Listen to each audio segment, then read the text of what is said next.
அகில இந்திய அளவிலான தேர்தலை முன்னிட்டு BSNL தொழிலாளர்களில் ஒரு பிரிவினர் புதிதாக தனி சங்கத்தை துவக்கியுள்ளனர்.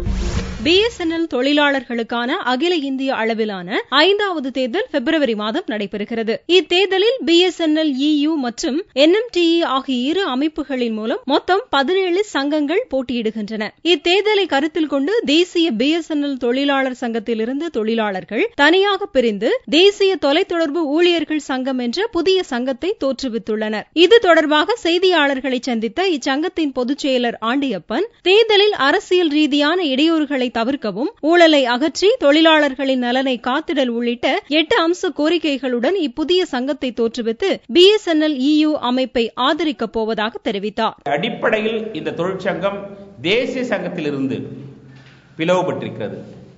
அதுக்கு என்ன காரணம் என்று சொன்னால், அரசியல் நிர்பந்தத்திற்கு நாங்கள் தயாராக இல்லை.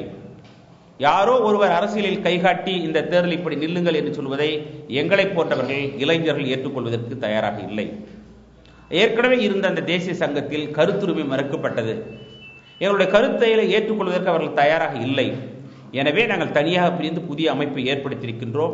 தங்கள் சங்கத்தில் புதிதாக சேரும் உறுப்பினர்கள் சிலரால் மிரட்டப்பட்டாலும் ஊழியர்களிடம் தங்கள் சங்கத்திற்கு நல்ல வரவேற்பு இருப்பதாகவும், தங்கள் சங்கம் குறித்த அனைத்து தகவல்களையும் விரைவில் வெளியிட இருப்பதாகவும் தெரிவித்தார். இந்த சந்திப்பின் போது சங்க நிர்வாகிகள் உட்பட உறுப்பினர்கள் உடன் இருந்தனர்.